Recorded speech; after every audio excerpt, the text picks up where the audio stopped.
서울 내 또한 강남 내 정말 핵심적 일대로 대규모 공급이 나올 가능성이 매우 클 수 있는 이런 공급 방안 대책이 나올 거다. 유동쳤던 심리가 굉장히 안정화되고 오히려 위축될 소지가 매우 클 거다. 굉장히 빠른 시간 내에 이런 강남 내 핵심적 일대 대규모 공급 발표 및 사전 청약이 조기화될 가능성이 대규모 공급이 나올 수 있다.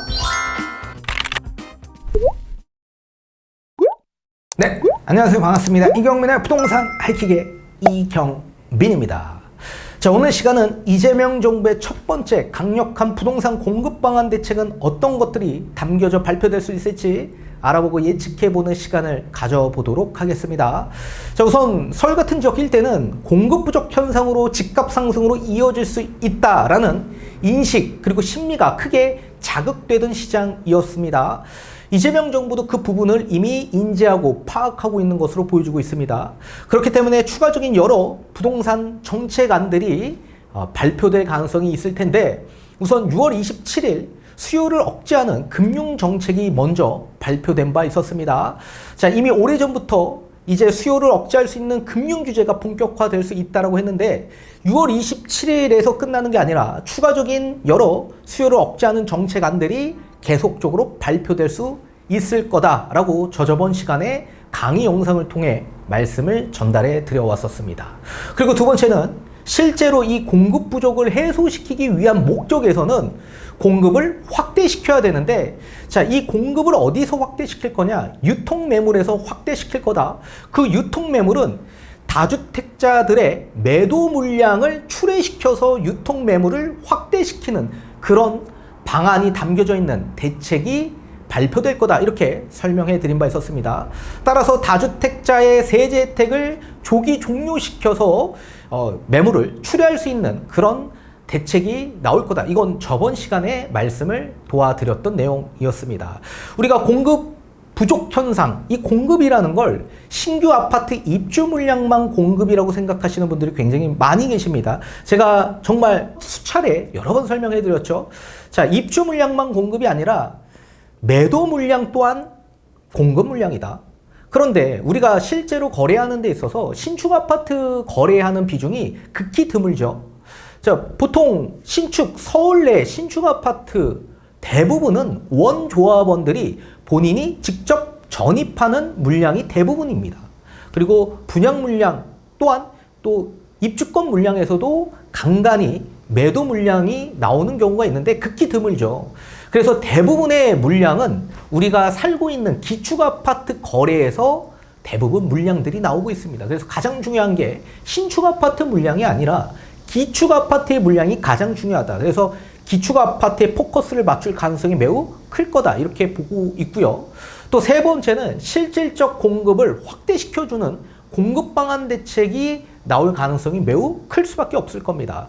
자, 그런데 예전과 다르게 문재인 정부 때 정말 지지부진했던 공급 방안 대책이 아니라 실질적으로 실용적으로 추가적으로 속도를 내서 나올 수 있고, 또 서울 내 또한 강남 내 정말 핵심적 일대로 대규모 공급이 나올 가능성이 매우 클 수 있는 이런 공급 방안 대책이 나올 거다, 이렇게 보고 있습니다.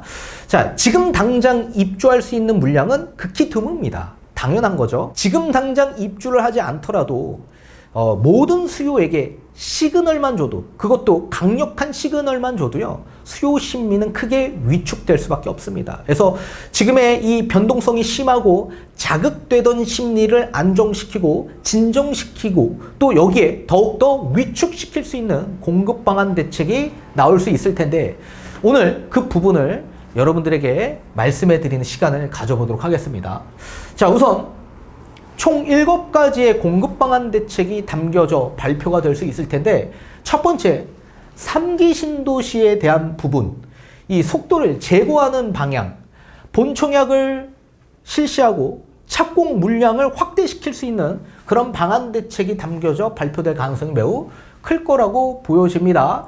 자, 우선 지금 3기 신도시 이따 뒤에 가서 보겠지만 기반시설이 아직 갖춰져 있지 않죠. 그래서 기반시설에 대한 인허가 절차를 간소화시켜서 빨리 구축하고 착공하는 방안으로 마련할 가능성이 있을 거다.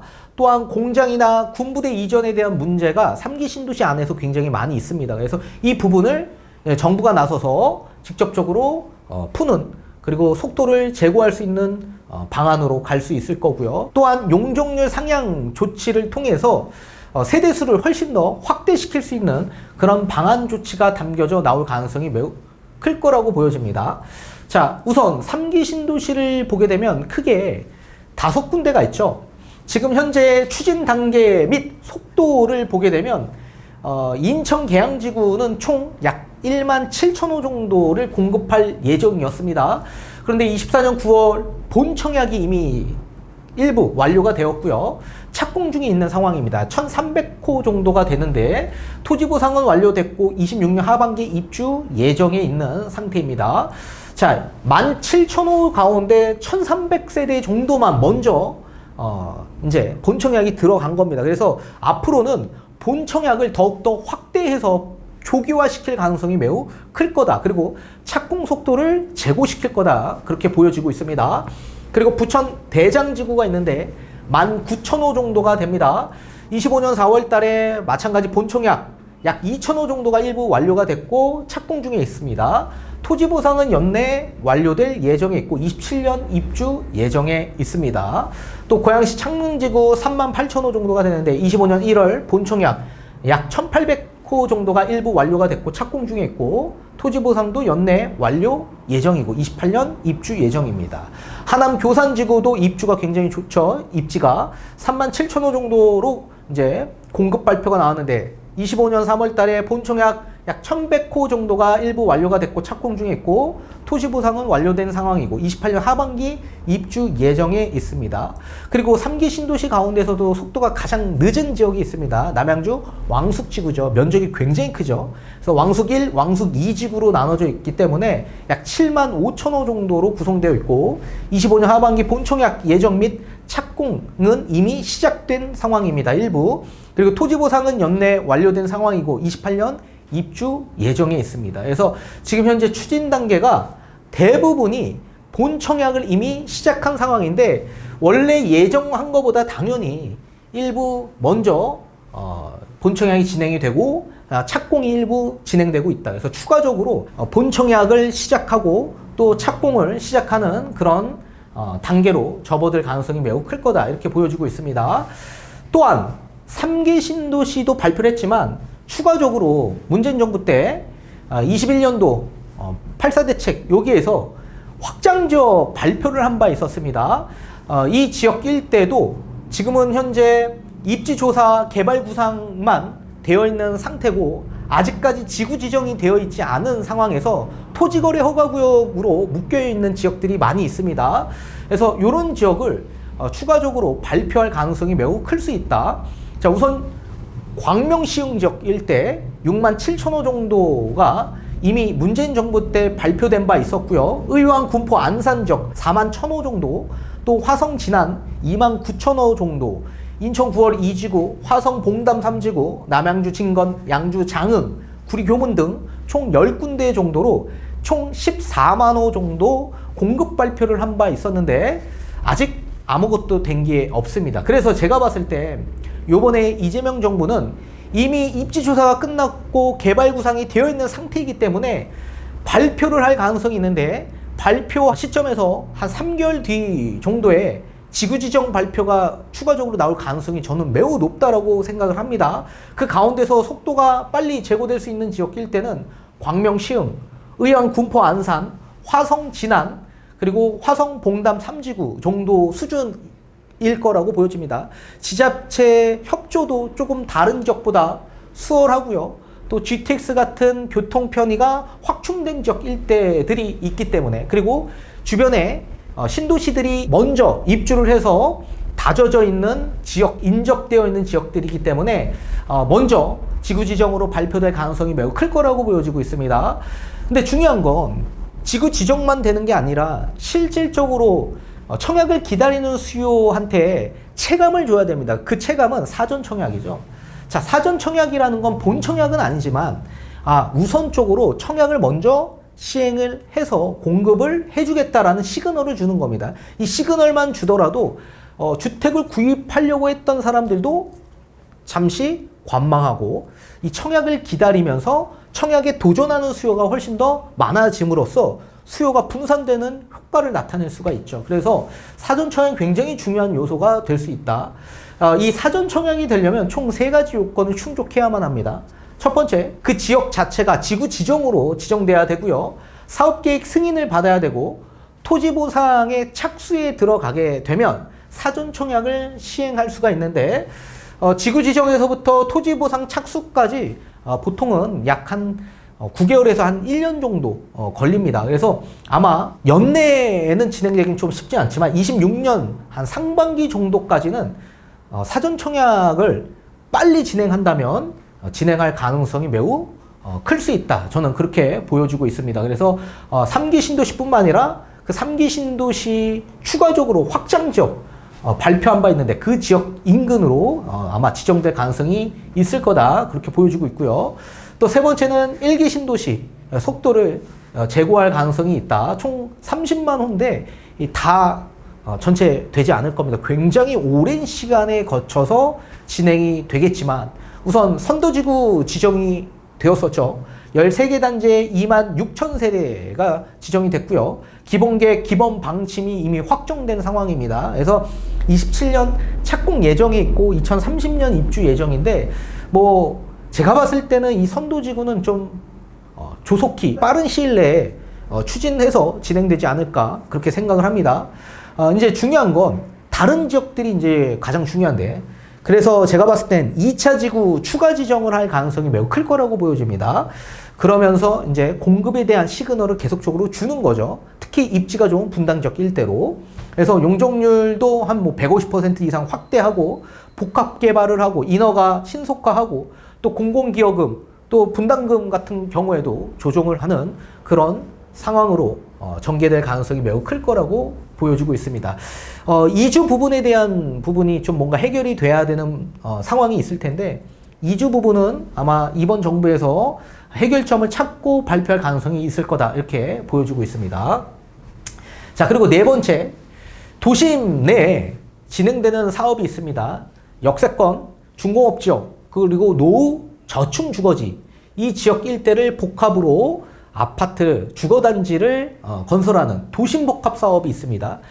이 또한 마찬가지 문재인 정부 때 3080 도심복합 사업으로 발표한 바 있었죠. 이 도심복합 사업을 활성화시킬 가능성이 매우 클 거라고 보여집니다. 자, 문재인 정부 때 57개 후보 지역 일대로 8만 9천 호 정도 공급하겠다라고 발표한 바 있었는데 공공이 주도하는 사업으로 진행하겠다라고 발표를 했었습니다. 자, 근데 이재명 정부는 실용적으로 진행을 할 가능성이 매우 크기 때문에 공공 주도가 아니라 민관 사업으로 진행할 가능성이 있다. 그래서 공공과 민간이 합동으로 진행하는 민관 사업으로 진행할 거다. 그래서 이 공공 주도 방식을 민관 사업으로 아마 전환할 가능성이 매우 클 거라고 보여집니다.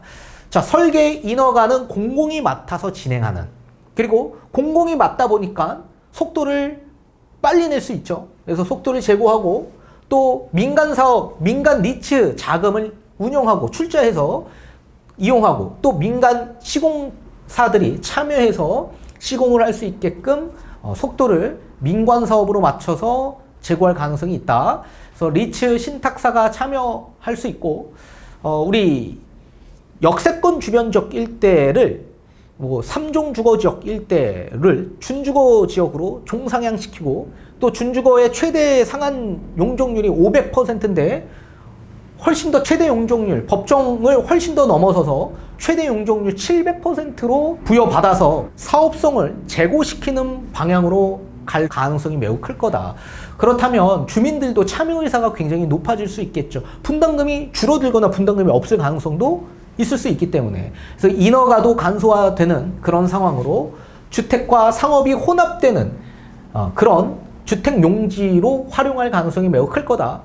그리고 거기서 나오는 개발이익, 최대 용적률 700%까지 뽑으면 층수가 굉장히 높아지는 거죠. 그러면 당연히 개발이익이 훨씬 더 많아질 수 있고 그 나오는 개발이익을 이제 분배하는, 재분배하는 그런 상황으로 갈 거다. 이주대책 지원 강화도 될 수 있고요. 또 수용 방식이 아니라 현물 보상 방식, 지분 참여 방식으로 갈 가능성이 매우 클 거라고 보여집니다.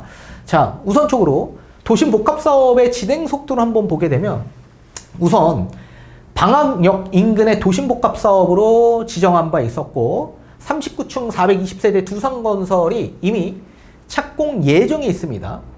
그리고 쌍문역 동측 도심 복합 사업도 38층으로 639세대 두산건설이 착공 예정에 있는 상황이고요. 그래서 층수가 굉장히 높은 걸 보실 수가 있죠. 그리고 연신내역 392세대 여기도 마찬가지 증산 4구역, 쌍문역 서측, 신길 2구역 전부 다 대부분이 동의율 3분의 2는 다 완료가 되어 있는 상태입니다. 그리고 본지구가 지정되어 있는 상황이고 민간 사업자 공모를 진행 중에 있는 상황입니다. 아마 제가 봤을 땐 한 27년, 28년 정도의 착공에 들어가지 않을까 이렇게 보여집니다. 그 가운데서도 신길 2구역은 조금 늦은 상황인데 예정지구로 지정되어 있는 상황이고 본지구 지정 전에 있는 상황이고 동의율을 60% 이상 받고 있는데 아직 3분의 2 동의율은 받지 않은 걸로 알고 있습니다. 그래서 속도를 조금 더 높일 수 있다 그렇게 보여지고 있고요. 앞에서 보신 대로 6군데가 진행 중에 있는 과정인데 속도를 빨리 내지 못하고 있는 실정입니다. 그 이유가 이 문재인 정부 때의 도심복합사업 이게 지금 공공주도거든요. 그러니까 주민들이 원치 않은 사업 방식이죠. 그리고 수용 절차를 밟아 현금 보상을 시키고 현금을 받은 이제 주민들이 분양 신청을 하는 이런 방식이죠. 자, 보통 우리 주택의 감정평가를 받을 땐 비교 사례법을 통해 감정평가를 대부분 받습니다. 근데 여러분들이 좀 이해하기 쉽게끔 대지 기준에서만 산출을 해서 비교를 좀 해드릴 겁니다. 자, 우선 대지 10평짜리 주택 소유자가 있는데 평당 3천만 원이라고 가정했을 경우에 종전 자산 가격이 3억이 산출이 되겠죠. 그래서 종전 내 집에 가치가 3억 정도가 되는데 34평을 신청한다라고 합니다. 평당 금액이 약 2,500만 원으로 조합원 분양가가 산정이 되는데 그러면 총 조합원 분양가는 8억 5천으로 산정이 되겠죠. 그렇다면 분담금은 얼마 나오냐면 5억 5천 정도가 나올 수 있다. 근데 여기에 사업이 지연되는 경우가 있을 수 있죠. 그럼 추가적인 비용이 들어갈 수밖에 없지 않겠습니까? 당연히 공공이 주도하고 공공이 진행하는 사업이라고 하더라도요, 주민들의 의사가 합치가 되지 않는 경우가 굉장히 많기 때문에 시간이 굉장히 많이 소요가 될 수 있습니다. 그럼 자연스럽게 LH건 SH건 전부 다 공사비 증액되고 이자 비용이 늘어나는 건 똑같은 거 아닙니까? 그러면 자연스레 분담금은 내가 예상한 것보다 훨씬 더 늘어날 수 있는 구조가 나오게 되는 거죠. 근데 이재명 정부는 이 부분을 해소시키려고 하는 겁니다. 그래서 속도를 제고하기 위해서는 이 공공주도 방식이 아니라 민관 사업으로 진행을 할 가능성이 있을 거다. 그래서 공공이 설계하고 민간이 시공하는 이런 방식으로 가게 될 겁니다. 그리고 총 2가지 방식을 할 텐데 수용 절차 방식이 아니라 지분 참여 방식 및 현물 교환 방식으로 진행될 소지가 매우 클 거다. 자, 다시 돌아와서 똑같이 대지 10평 소유자가 있고 평당 3천만 원. 그래서 본인의 종전 자산 가액이 3억 정도가 되는 분이 있다고 가정해 볼게요. 그리고 여기에 LH건 SH건 지금 현재 이 총 사업비의 평당 금액이 얼마 정도 들어가냐면 약 평균 값이 2,200만 원 정도가 들어갑니다. 그래서 건축 공사비 플러스 기반 시설 또 인프라 구축해야 되고 또 뭐 상하수도 깔아야 되고 또 추가적인 사업하는 데 들어가는 비용들 뭐 감리비 등등 이런 사업 관리비들이 있습니다. 이걸 평균값을 내봤더니 평당 2,200만 원 정도로 산출이 된다라고 공시한 적이 있거든요. 그래서 34평 평당 금액 2,200만 원으로 산정을 하면 7억 5천 정도의 분양가가 산정될 수 있겠죠. 그럼 분담금이 얼마 나오냐? 4억 5천만 원 정도가 나올 수 있게 되더라. 그래서 기존의 이 문재인 정부의 방식보다 분담금이 줄어들 수 있는 상황으로 가게 되는 거고요. 또 민관이기 때문에 주민들의 의사가 굉장히 높아질 수 있게 되는 거죠. 만약에 내 종전 자산가액이 분담금보다 높으면 어떻게 돼요? 수익으로 배당받을 수 있게 된다.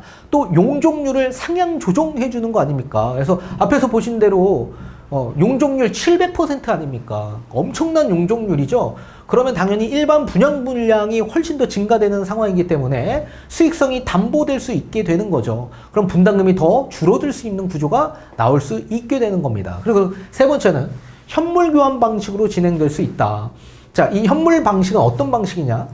권리가액에 따라 분담금 없이 평형을 그냥 배정시켜 주는 겁니다. 이게 LH 내부 가이드 평형 대응표인데, 자, 예를 들면 내 종전자산가, 내 권리가액이 1억에서 1억 3천 정도가 된다. 그러면 무조건 전용 29제곱평방미터로 배정을 받는 겁니다.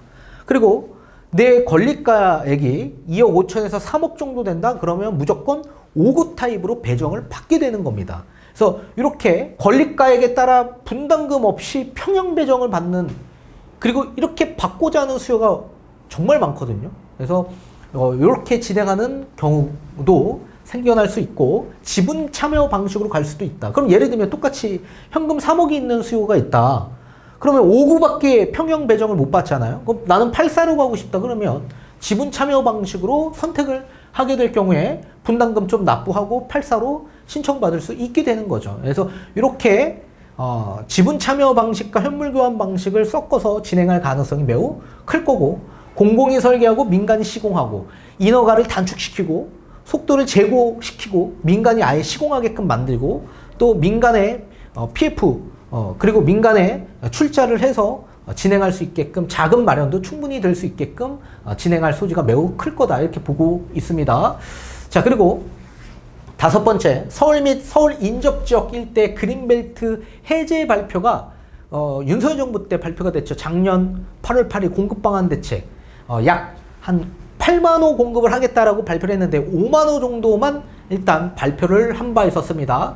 근데 추가적인 발표가 나올 텐데, 저는 개인적으로 강남 내 그리고 강남 인접 지역 일대로 대규모 추가 발표가 있을 가능성이 매우 클 거라고 보여집니다. 이렇다면 이명박 정부의 보금자리 주택, 그거보다 훨씬 더 파급력이 큰 지역 위주로 대규모로 공급하게 된다면 아마 수요가 굉장히, 이 심리가, 요동쳤던 심리가 굉장히 안정화될 거고 오히려 위축될 소지가 매우 클 거다, 이 부동산 시장 안에서는. 자, 서울 수도권 그린벨트 해제 지역을 보게 되면 이미 발표된 지역입니다. 서리풀 지구, 서초 지역 약 2만 호, 고양 대곡 역세권 지역 9,400호, 의양 오전 왕곡 지구 14,000호, 의정부 용현 지구 7,000호 정도로 발표된 바 있었습니다. 네, 개인적으로 또 3기 신도시 내에 여러 그린벨트를 허물어서 진행할 수 있는 그런 구역들이 있죠. 거기에 약 한 1만 호 정도, 1만 호 정도 추가 공급이 될 가능성이 있고, 또 강남 내 인접지역 일대로 해제될 수 있는 지역들이 있습니다. 특히 토제로 지정되어 있는 곳들이 있습니다. 굉장히 입지가 좋은 곳들 위주이죠. 수서 역세권 주변 지역 일대 그린벨트, 세곡 자곡 지역 일대 추가적으로 확대할 거라고 보여지고 있고요. 개포동 지역 일대, 이 굉장히 큰 입지가 좋은 지역들이죠. 그리고 이미 이명박 정부의 보금자리 주택 세곡동 자곡동 지역 일대로 인프라가 이미 다 구축되어 있는 상황이기 때문에 거부감이 없습니다. 그리고 수서 역세권 굉장히 입지가 탄탄한 지역들이죠. 그리고 앞으로 미래성이 굉장히 좋은 지역 일대로 또 추가 발표가 된다면 엄청난 파급력이 있을 거다. 또 개포동 지역, 또 더 나아가 암사동 인접되어 있는 지역 일대 굉장히 또 입지가 좋죠. 고덕 강일지구 일대, 또 과천 가련동 지역 일대 엄청난 입지 좋은 곳들, 또 선바이역 일대, 이 지역 일대도 또 그린벨트 허물 곳들이 있죠. 또 위례신도시 인접되어 있는 지역 일대, 이렇게 강남과 완전히 인접되어 있는 상급 지역 일대로 그린벨트 해제 발표가 나올 가능성이 매우 클 수 있다라고 보여집니다.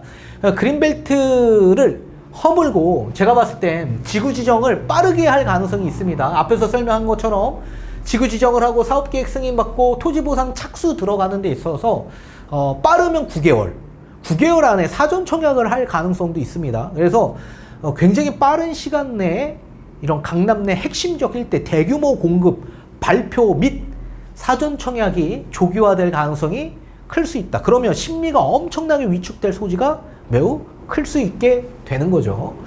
그래서 지금의 집값이 높은 강남 지역 일대 매매를 고려했던 수요층들도 잠시 스톱하고 이런 청약을 기대하는 수요로 전환이 되면서 시장이 완전히 또 침체로 이어질 수 있는 그런 요건이 나타날 수 있게 되는 거죠.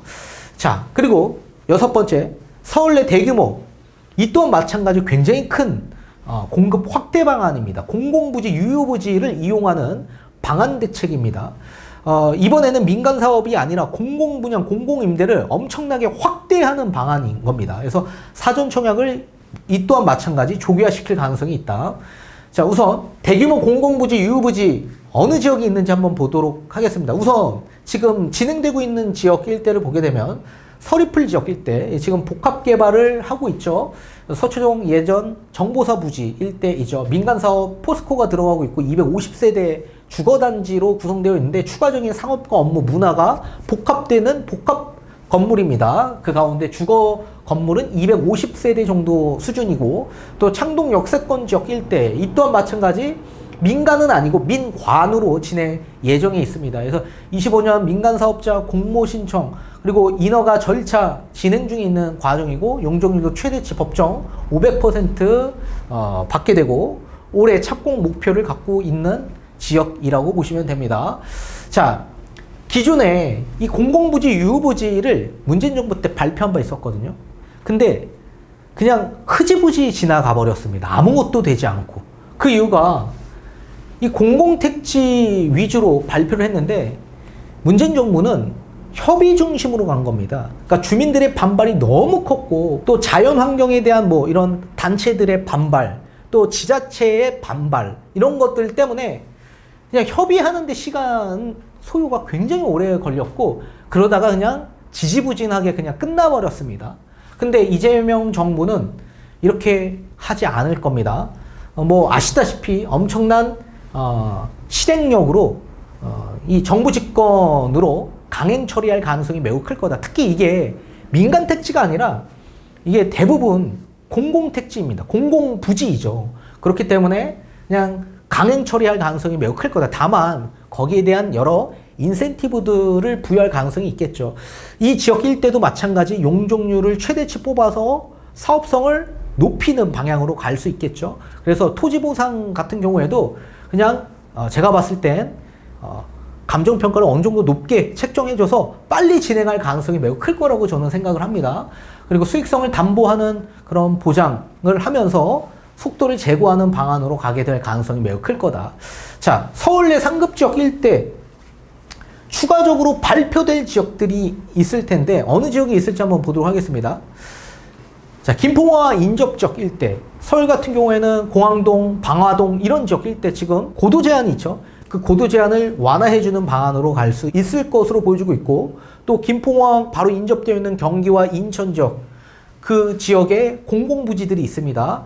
그 부지를 이용하는 방안으로 갈 가능성이 있다. 총 한 20만 호 정도가 나올 수 있는 그런 굉장히 넓은 인접되어 있는 지역들이 있고요. 또 용산 캠프김 군부대 약 3,000호 정도 나올 수 있고, 태릉 골프장 약 1만 호 정도 나올 가능성이 있는 지역들입니다. 그래서 핵심 지역 일대 위주의 유휴부지, 공유부지이죠.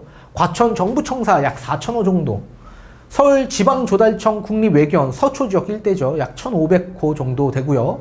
마곡, 상암, 여의도 이 공공부지들이 있습니다. 약 5,000호 정도 나올 수 있는 부지고요.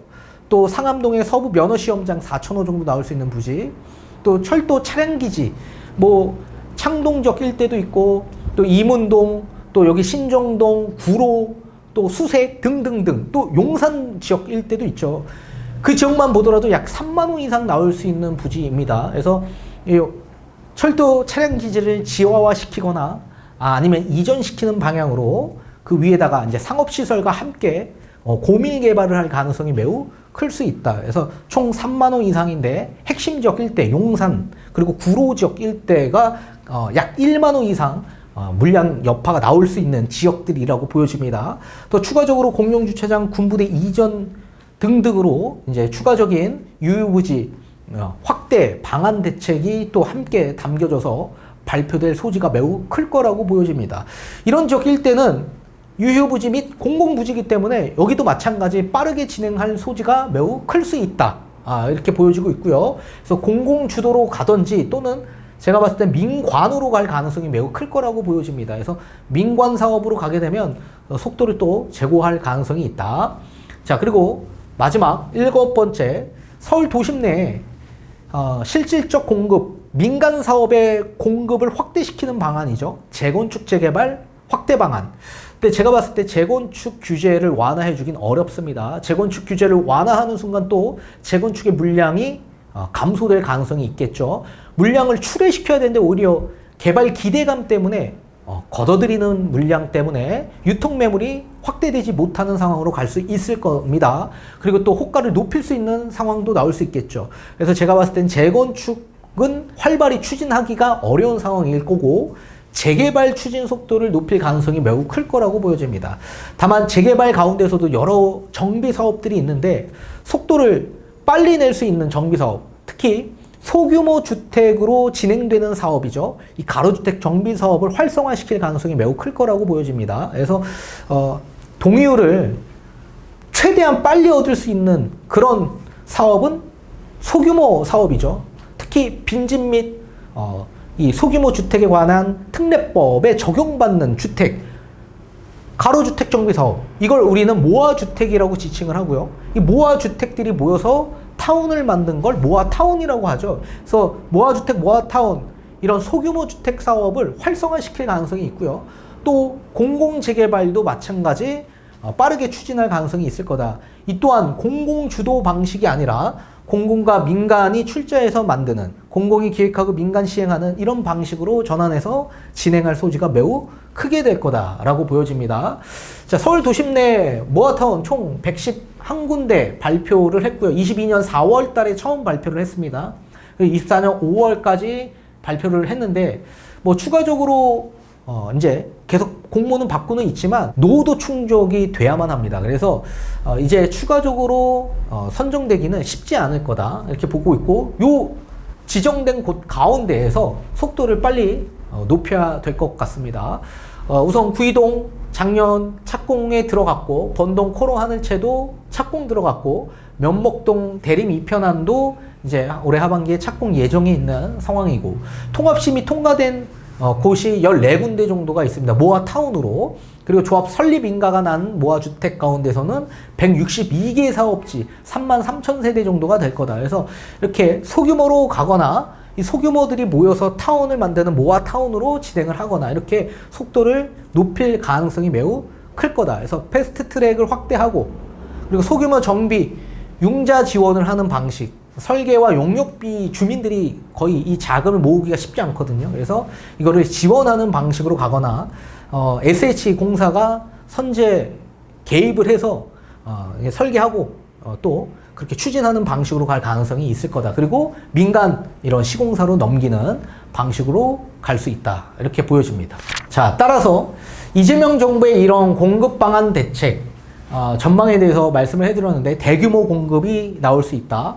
그리고 속도전, 심리를 위축할 수 있는 정말 좋은 땅에 위치하는 곳에 발표가 나올 가능성이 있고, 강남과 인접되어 있는 지역, 그리고 서울 전반적인 유휴부지 공급 확대 방안이 나올 거고, 또 공공부지이기 때문에 속도를 제고시켜서 이렇게 사전 청약을 조기화시키는 그런 방안으로 가게 될 겁니다. 그러면 심리가 크게 위축될 소지가 매우 커지겠죠. 그리고 유통 매물을 확대시켜서 이 공급 부족 현상을 해소시킬 수 있는 요인으로 가게 될 거고, 수요를 억제해서 심리까지 확 위축시켜서 공급 부족 현상을 해소시키는 그런 방안으로 대책 발표가 나올 가능성이 매우 클 거라고 보여집니다.